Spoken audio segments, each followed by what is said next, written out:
함께 보시겠습니다. 구약성경 여호수아서 1장 1절부터 9절의 말씀을 저와 여러분이 교독하여서 함께 말씀을 보시겠습니다.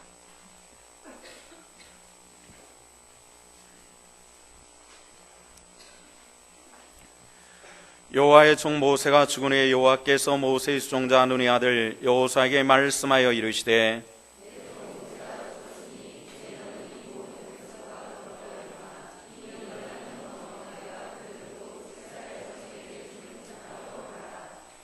내가 모세에게 말한 바와 같이 너희 발바닥으로 밟는 곳은 모두 내가 너희에게 주었노니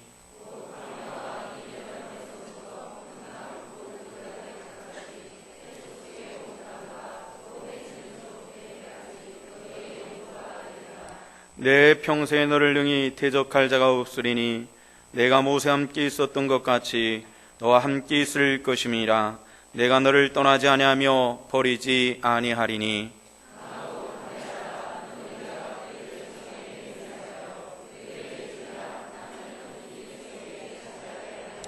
오직 강하고 극히 담대하여 나의 종 모세가 내게 명령한 그 율법을 다 지켜 행하고 우로나 좌로나 치우치지 말라. 그러면 어디로 가든지 형통하리니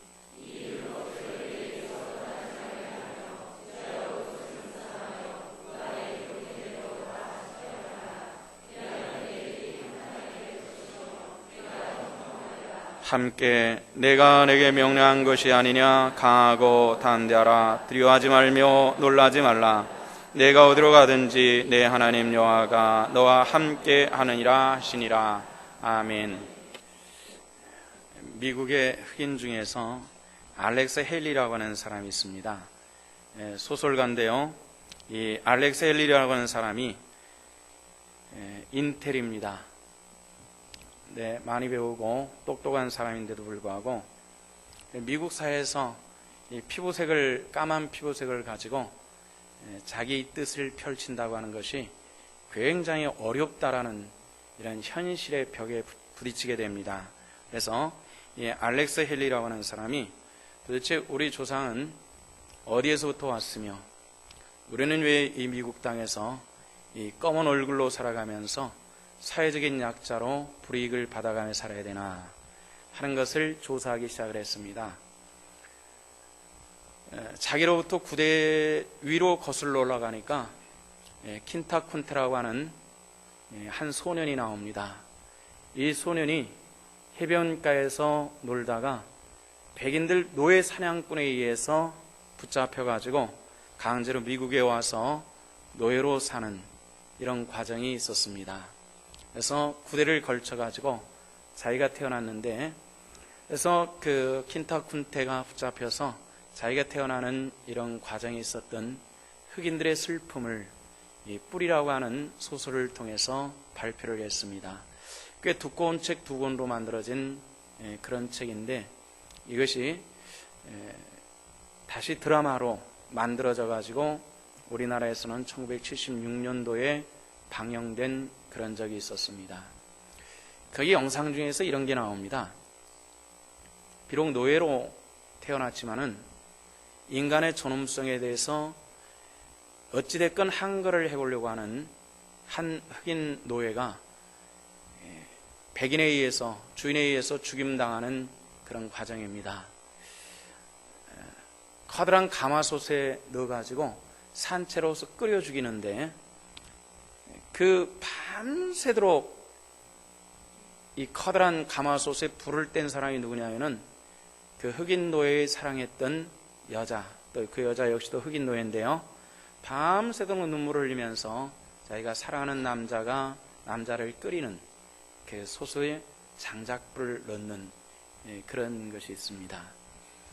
그만큼 이 백인들, 미국 사람들이 얼만큼 잔악했는지 하는 것을 알 수 있고요. 또 흑인들의 역사 속에서 정말 잊을 수 없는 그런 슬픔과 고통과 괴로움의 시간들을 뿌리라고 하는 이 소설을 통해서 아주 잘 보여주고 있습니다. 그런데 그 뿌리라는 소설이 발표된 지 한 40년쯤 지나가지고 금년 봄에는 미국의 대통령으로 흑인이 취임을 했습니다. 오바마 대통령이 취임을 했는데요. 이 오바마 대통령 흑인으로 취임을 할 때에 미국 사회 흑인들의 감정은 우리와는 매우 틀렸을 겁니다. 그는 우리는 인종적으로 백인과 흑인과 다른 황인종에 속해 있고 또 그들처럼 그런 노예로서의 그런 삶을 살아보질 않아서 미국 사회에서 백인이 주도하는 사회에서 흑인이 대통령이 될 수 있구나라는 이런 생각을 했을 뿐이지, 그러나 흑인들은 오바마가 대통령이 된 것을 통해 가지고 그들은 꿈을 꾸는 것이 현실화된 것처럼 느꼈을 것이고 그들에는 소망이 생겼을 것이고 우리하고는 하여튼 우리가 감잡을 수 없을 만큼 대단한 다른 감정이 있었을 것이라고 생각합니다. 흑인의 역사 속에서 백인과 황인과 흑인이라고 하는 이 세 종류의 인간들이 살고 있는 지구 속에서 흑인들은 역사 속에서 거의 대부분 약자로 그렇게 분류되어 있었는데, 세계 최강대국에 지금 경제 위기니 지도력의 상실이니 이런 얘기를 해도 아직까지 미국은 경제적으로, 군사적으로, 사회문화적으로 최고의 강대국에 틀림이 없습니다. 그런 최고의 강대국에 흑인이 대통령이 됐다는 것은 흑인들에게 있어서는 대단한 전환점이고 역사적인 전환점에 틀림이 없습니다. 이런 식으로 민족이나 국가나 개인이나 교회에는 이런 전환점이 있을 수가 있습니다. 이 전환점이라고 하는 것이 킨타쿤테처럼 자유로운 사람이 노예로 끌려가는 그런 전환점이 아니라 노예가 해방되는 전환점과 같은 그런 축복의 전환점이 우리들에게 다가올 때에 이걸 우리가 어떻게 사용할 것이냐라는, 이것은 굉장히 중요한 일이라고 생각합니다. 이스라엘 민족적으로는 이런 전환점이 몇 번 있었는데요. 그 중에 가장 중요한 전환점이라고 하는 것은 유월절입니다. 우리가 잘 아는 것처럼 유월절은 어린 양의 피를 통해서 하나님의 진노가 그 집을 뛰어넘었다 그래서 유월절이라는 이런 명칭을 붙이게 되는데요. 이 유월절은 출애굽의 출발입니다. 애굽 땅에서 떠난다라고 하는 것은 이스라엘 백성들에게 굉장히 중요한 일인데요. 애굽이라고 하는 현재 있는 저 이집트라고 하는 이 현실적인 그 땅보다도 영적인 더 중요한 개념이 있습니다. 이것은 애굽이라고 하는 것은 성경적인 상징은 사단의 나라입니다. 사탄의 나라를 떠나서 자유로운 하나님의 백성으로의 삶을 살아간다라고 하는 것이 이 출애굽입니다. 그래서 이 출애굽 사건은 이스라엘 민족사적으로 굉장히 중요한 그런 의미를 가지고 있습니다. 그런데요, 이 출애굽해가지고 이스라엘 백성들이 출애굽해가지고 홍해만을 건너면은 곧바로 파라다이스, 낙원이 펼쳐질 것 같은 그런 생각을 했습니다. 근데 출애굽해가지고 홍해를 건너가지고 광야로 들어가서 3일밖에 되지 않는데 불구하고 목마르고 배고프고 따갑고 뜨겁고 발바닥 물집 생기고 말할 수 없는 고통이 생기는 거죠. 이스라엘 백성들이 그때 하나님을 원망했다라고 성경 기록이 되어 있습니다. 근데 그 세월이 많이 흘러가지고요, 사도 바울이 그때 이야기를 고린도전서 10장 2절에서 말하는데, 우리 조상들이 바다와 구름을 통하여서 지나면서 세례를 받았다, 이렇게 얘기를 하고 있어요. 세례라고 하는 것이 어떤 것이죠? 세례라고 하는 것은 우리가 악의 권세를 떠나서 죄를 씻고 하나님의 백성이 된다라고 하는 이런 영적인 고백과 하나님의 축복의 약속이 있는 사건이 이 세례라고 하는 그런 중요한 사건입니다. 그런데 이스라엘 백성들에 대해 설명하기를 물과 구름을 지나가지고 하나님으로부터 세례를 받았다, 우리 조상들이 그런 세례를 받은 적이 있다, 이렇게 이야기를 합니다. 이 세례를 받고 광야를 거쳐서 가나안 땅까지 들어가는 이런 과정을 출애굽에서는 굉장히 잘 설명해 주고 있고요. 그 다음에 우리가 작년서부터 성경에 있는 위인들을 쭉 보았죠. 아브라함, 이삭, 야곱, 요셉, 모세까지 보다가 한두 달 동안 그동안 인물을 보다가 좀 부족한 부분들을 조금 채운 다음에 오늘서부터 우리가 또 성경의 한 인물인 여호수아를 보게 됩니다. 여호수아를 보고 나서 우리가 사사기에 나오는 인물들과 그리고 사무엘과 다윗과 솔로몬들을 한번 쭉 우리가 살펴보면서 인물 중심으로 나타나는 성경의 구조를 보면서 나도 그 속에서 그 축복받은 인물이 되어지고 그 축복의 주인공이 되는 하나님의 놀라운 축복이 우리 성도들 가운데 함께 하시기를 주 이름으로 축원합니다. 자, 애굽 땅을 나와서 이스라엘 백성들이 소망하는 것이 다 이루어지지 않았습니다. 애굽 땅에 나와가지고 막 소고들고 춤추고 좋아했다는 성경 구절들이 있죠. 그런데 그 기뻐하고 막 춤추고 노래했던 그 사람들이 가나안 땅으로 들어가지는 않았습니다. 그 사람들은 광야에서 다 죽었고 딱 두 사람이 들어갔다 그랬어요. 누구였죠? 갈렙과 여호수아였습니다. 여러분들, 예수 그리스도를 믿는 믿음 안에서 마지막 하나님의 계신 그 나라에까지 들어갈 수 있는 하나님의 축복받은 백성들 다 되시기를 주 이름으로 축원합니다. 자, 이제 그렇게 그 이스라엘 백성들이 말하는 이 적과 꿀이는 가나안 땅까지 들어가야 되는데 들어간 사람이 2명밖에 없었단 말이에요. 이게 참 섭섭한 일인데요.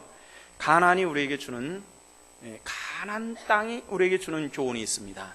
그 교훈은 무엇이냐면은 하나님께서 이스라엘 백성들에게 주심하고 보증한 땅이라는 겁니다.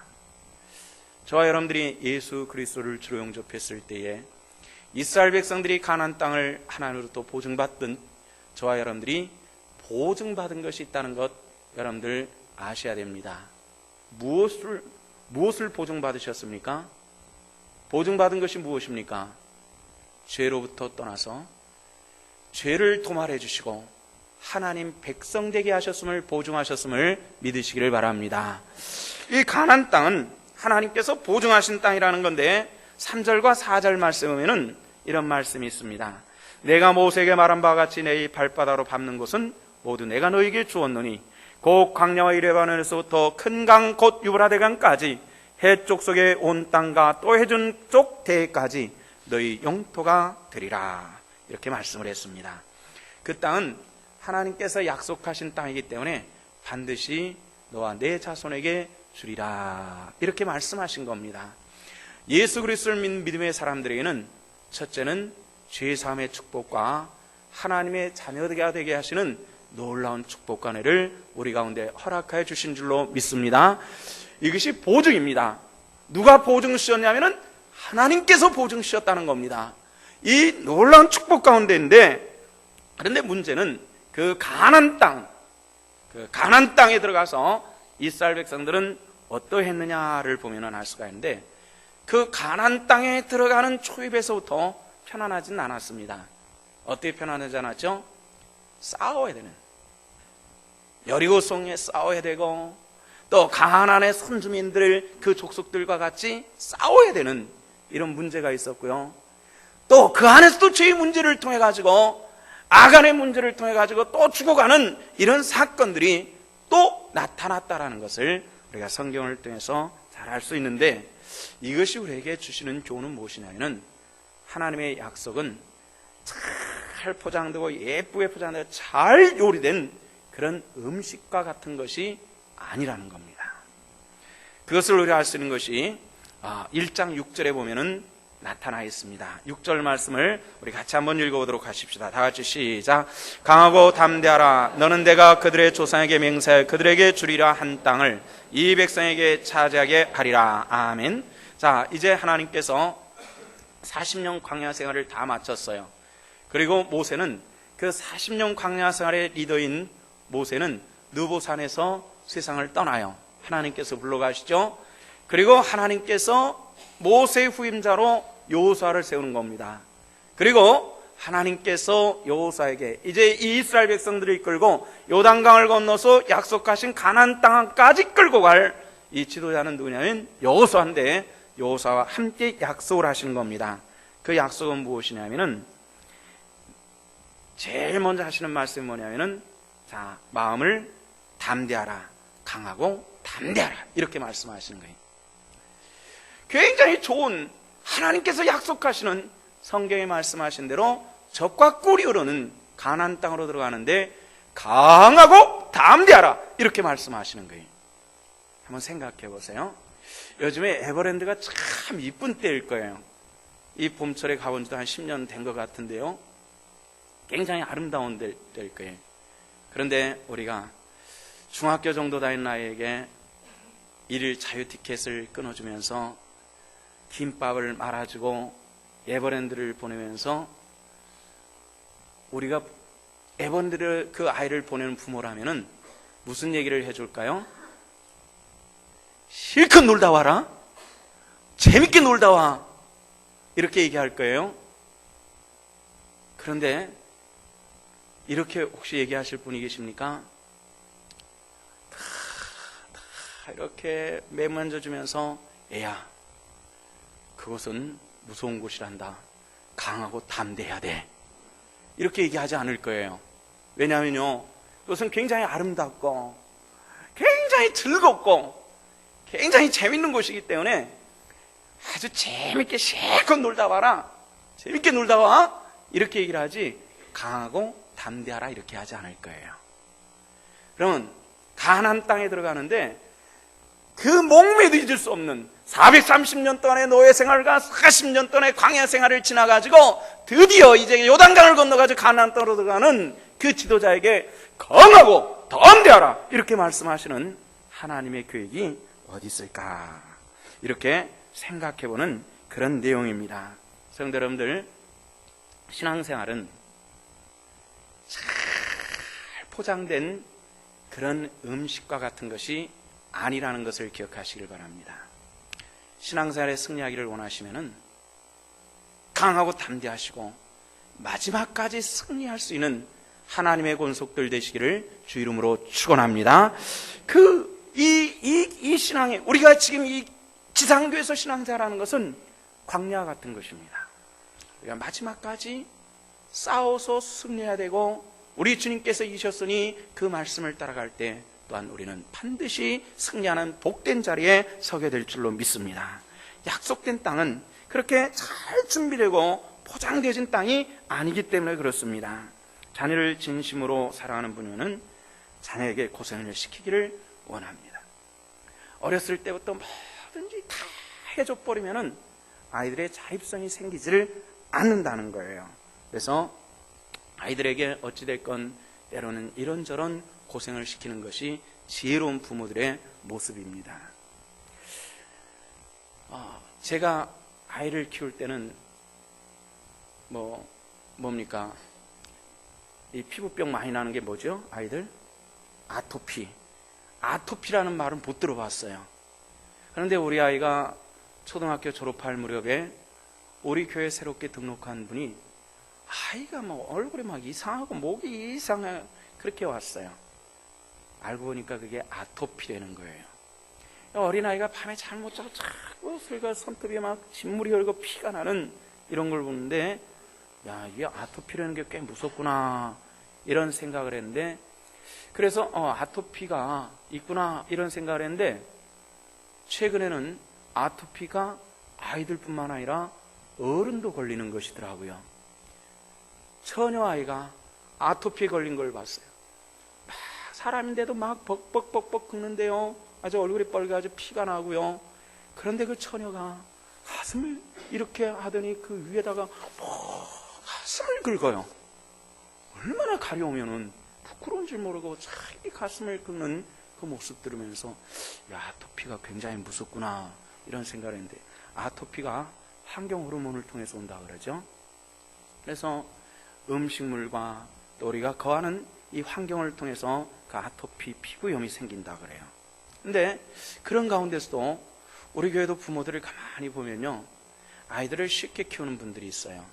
인스턴트로 먹여주고 통조림으로 먹여주고 아주 쉽게 키우는, 어떤 분은 절대로 아이에게 비스켓 하나라도 사주는 법이 없이 전부 다 만들어주는 사람도 있어요.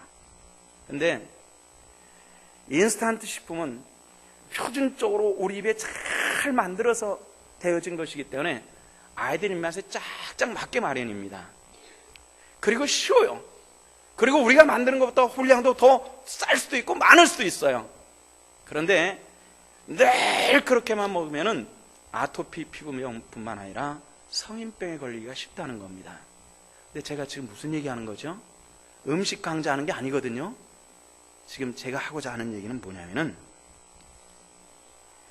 우리가 예수 그리스도를 믿을 때에 엄마가 자식을 위해서 음식을 준비해 주는 것 같은 그 수고로운 수고가 있을 때에 신앙으로도 승리할 수 있다는 것입니다. 우리 한번 따라합시다. 수고하는 신앙인, 그렇게 하시기를 주 이름으로 축원합니다. 그래서 강하고 담대하라 이렇게 말하는 거거든요. 신앙에는 땀 흘림이, 눈물 흘림이 있어야 됩니다. 내가 신앙생활할 때 속상함으로 눈물 흘리며 기도하는 그 신앙은 성장하게 되어질 줄로 믿습니다. 내가 좀 편안하게 신앙생활하고 싶은데 나 땀 흘리겠고 눈물 흘리겠어, 나 싫어, 이렇게 되면 신앙은 성장하지 않는단 말이에요. 강하고 담대함으로 때로는 땀 흘리고 눈물 흘리고 주 영광에서 피 흘리는 각오를 가질 때에 하나님의 놀랍고 크신 축복이 주의 권속들에게 함께 해주실 줄로 믿으시기를 바랍니다. 우리가 전도할 때에 예수를 믿으세요. 당신이 가지고 있는 문제를 해결할 수가 있고요, 예수를 믿으시면 마음이 편안해질 것입니다. 그래가지고 자꾸 옆에서 얘기를 하니까 교회 왔어요. 제가 여러분들에게 여쭤볼게요. 그래가지고 교회 발을 탁 디뎌보니까 첫 예배를 드릴 때부터 무거운 짐들이 벗겨지는 것 같고, 그냥 마음에 우러지는 것들이 탁 풀어지는 것 같고, 인생이 해결되는 것 같은 그런 자유함을 여러분들 느끼셨습니까? 없어요? 걱정되네요. 그래요, 우리 그렇지 않았어요. 그러나 우리가 한 가지 분명한 것이 있어요. 예수 그리스도 안에서 내 영이 자유함을 얻었다는 겁니다. 할렐루야. 그 자유함이 우리 성도들 가운데 함께 하시기를 주 이름으로 부탁을 드립니다. 그러면은 예배당에 발을 디뎌놓자마자 마음이 평안해지고 문제가 해결되고 내가 가지고 있는 고민거리가 사라지고 이러지 않아서 사기당한 듯한 느낌이 드는 그런 사람들도 때로 있다 그래요. 그래서 신앙생활 하다가 예수 믿고 나니까 문제 하나가 더 생겼어요. 무슨 문제가 생겼어요? 신앙 안에서 벌어지는 문제가 또 생겼단 말이에요. 문제를 다 벗어버릴 줄 알았는데 문제를 또 하나 짊어지는 이런 문제가 우리 신앙 안에 생기더라는 겁니다.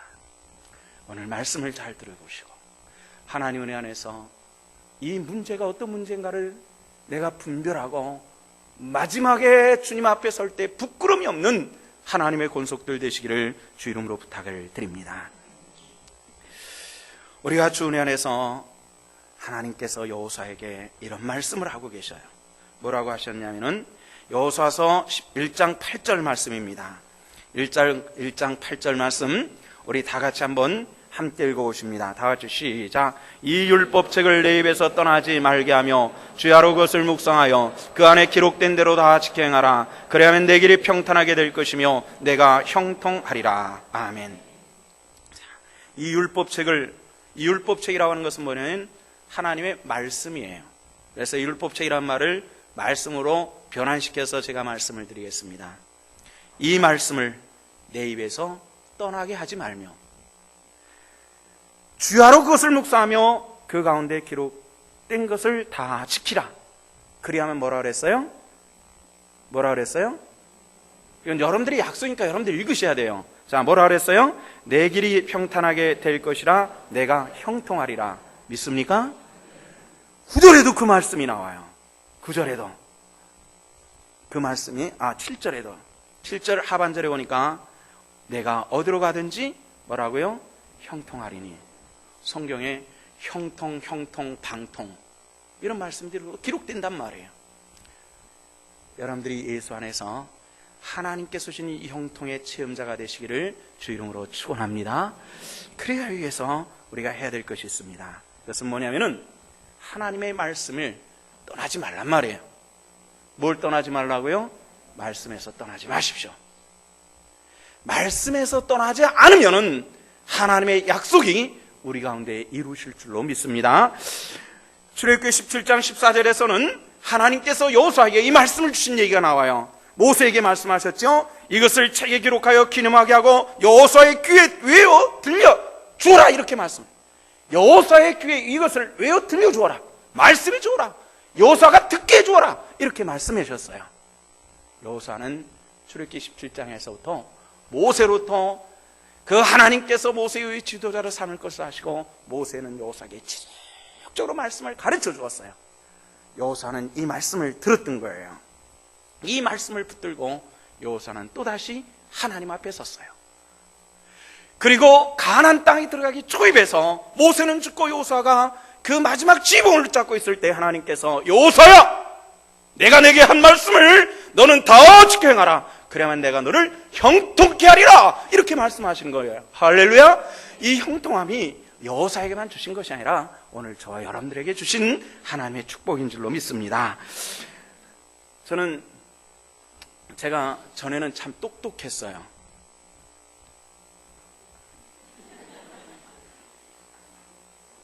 여러분들이 목사가 똑똑했다고요, 전에는.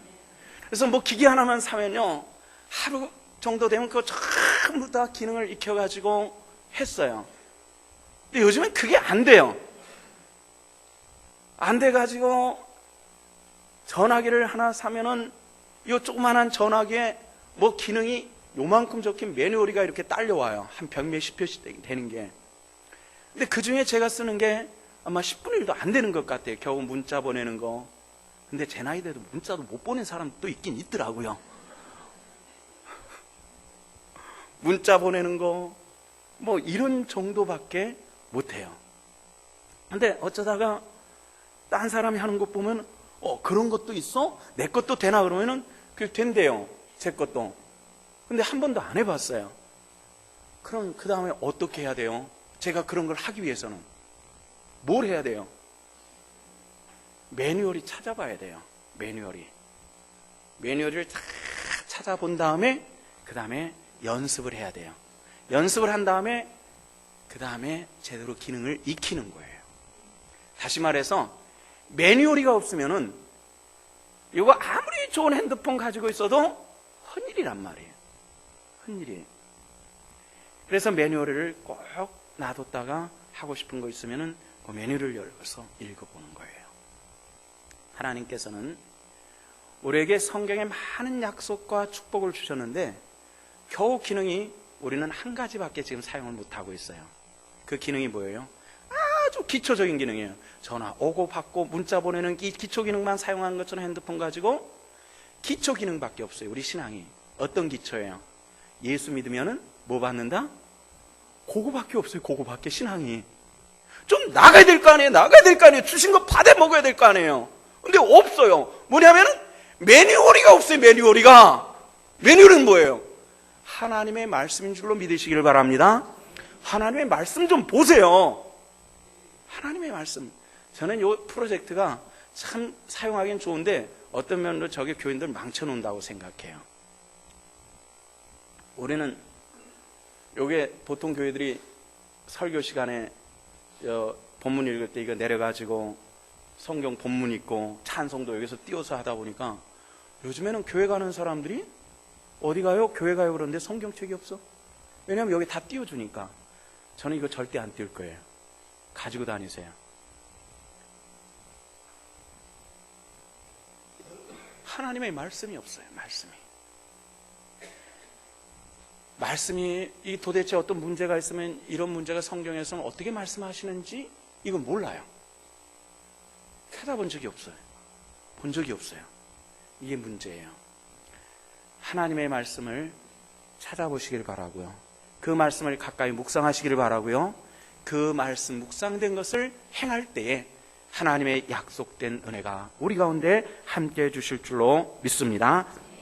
그 다음에 말씀을 지키면은 성경에서 뭐라 그랬어요? 형통케 하리라, 이렇게 말씀을 했어요. 형통케 하리라. 형통케. 하나님께서 우리에게 주시는 여러 가지 것들인데 하나님께서 우리가 함께 하실 것이고요. 첫 번째 약속이에요. 가나안 땅으로 들어가라. 두려워하지 마라. 왜 이런 말씀을 했을까요?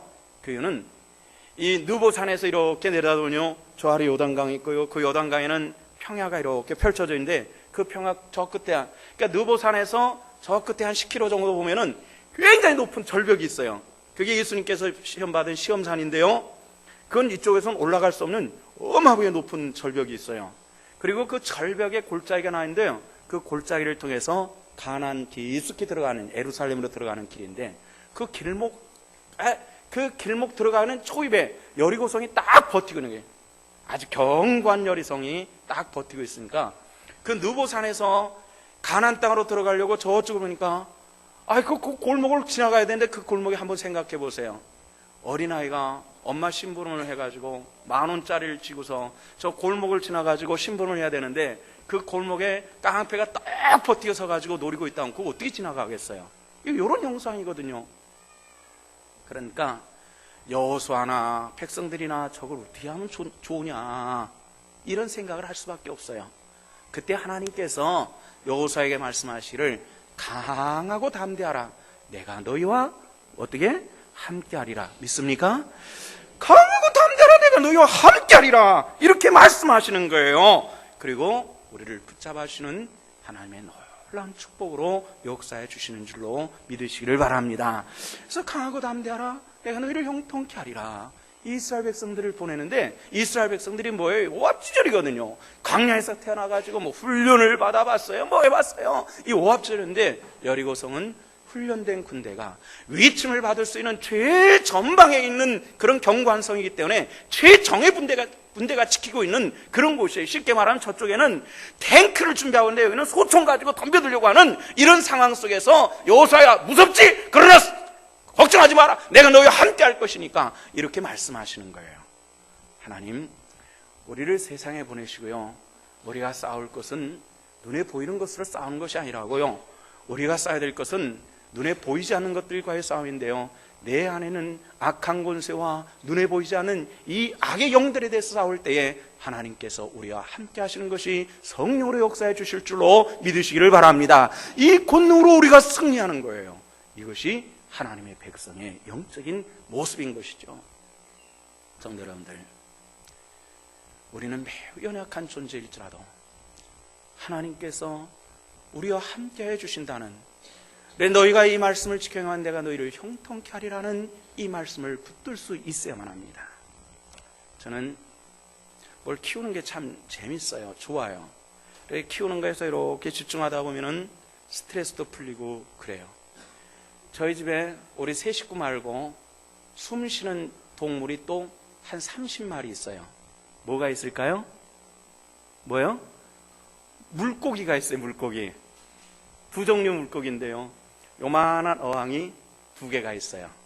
거기는 억지로 공기를 주입하는 것이 아니라 자연적으로 공기가 나오라고 거기다 수초를 심어놨어요. 그러니까 파피루스를 심어놨어요. 거기다가 파피루스가 있어요. 그럼 거기서 뿌리에서 공기가 나오도록 했는데, 그래서 하나에다가는 빨간 물고기들을 집어넣어놨어요. 소드테일이라고 하는. 또 하나에는 구피라고 하는 물고기를 집어놨어요. 근데 그게요, 새끼 낳는 것 보면 참 신기해요. 열대어들은요, 알을 낳지 않고 곧바로 새끼를 낳는데 그 새끼가 눈곱만 해요. 근데 이 새끼가 엄마 뱃속에서 딱 태어나자마자 독립해서 살아가는 기간이 어느 정도 되는지 혹시 아십니까? 태어나자부터 독립해야 돼요.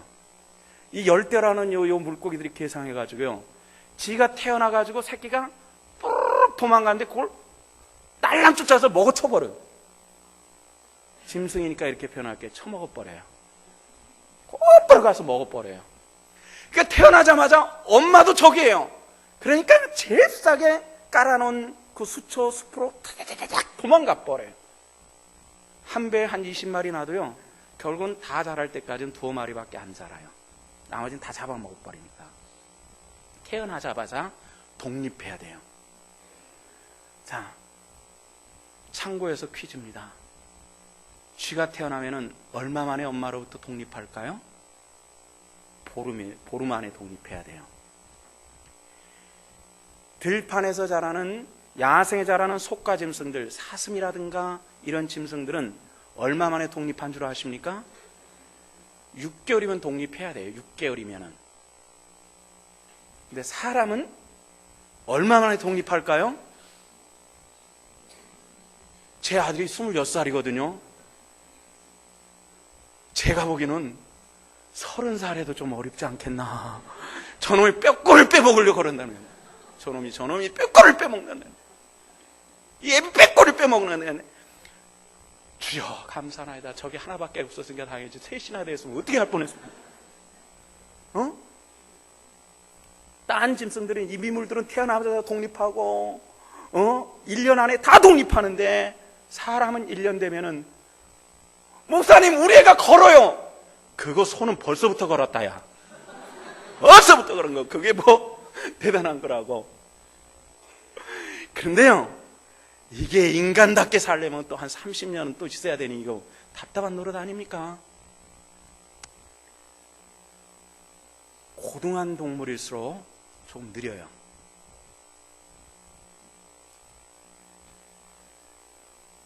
하나님의 백성들이, 우리가 하나님의 권속으로 살아가고 하나님의 뜻을 이루는 데 있어서는 많은 시간들이 흘러가야 돼요. 쉽게 되는 것이 아니라, 그래서 성경에서는 눈물도 흘리자, 땀도 흘리자, 피도 흘리자, 강하고 담대하라, 하나님의 말씀을 지켜 행하라, 그리하면 내가 너희를 형통케 하리라, 이렇게 말씀하시는 겁니다. 오늘 이 시대를 살아가는 하나님의 백성들에게 부탁합니다. 시대 참 어렵다고 말하잖아요. 참 힘들다. 1부서부터 3부까지 기도, 대표 기도하는 분들 세상이 어렵다고 그렇게 기도를 해요. 기도하는데 그거 빠지지 않아요. 우리가 요즘에 뭐예요? 너나 나나 세상 살기 힘들다는 얘기겠죠. 여리고성을 향해 가는 여호수아 같은 심정이 아마 그런 것일 겁니다. 그러나 우리가 한번 하나님의 말씀을, 우리에게 주신 축복의 매뉴얼을 들춰보시길 바랍니다.